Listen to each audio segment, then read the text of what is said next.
diggante Thiat Sanou Koupentoum ak B52 bu Thiadiaye. Thiat Sanou Koupentoum dan quart de finale Kor Mari bu Ngane. B52 bu Thiadiaye dan quart de finale Sama Galle Diamaguène Choupane.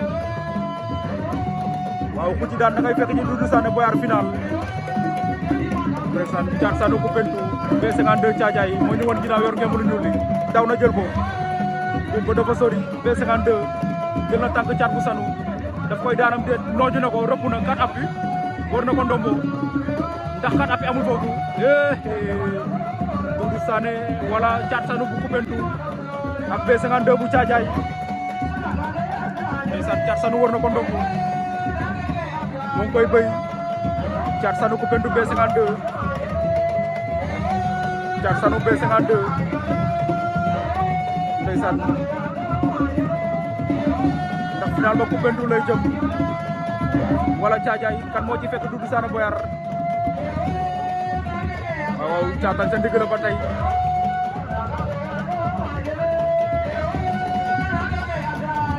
Thiat Sanou Koupentoum B52 bu Thiadiaye.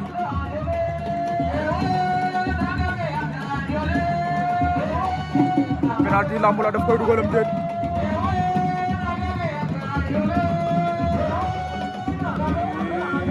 moom koy béy de jeexagul. Ndeysaan les arbitres soyez vigilants.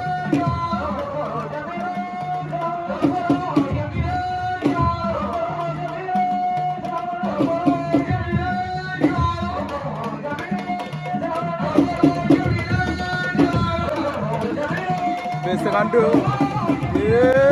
war na ko ndombo daan na ko B52 Thiadiaye daan na Thiat Sanou Koupentoum bëre jine moom la ñu waroon ndombo ndeysaan war ba ci ko waat war ko ndombo daan ko B52 bu Thiadiaye daan na ko B52 Thiadiaye en finale.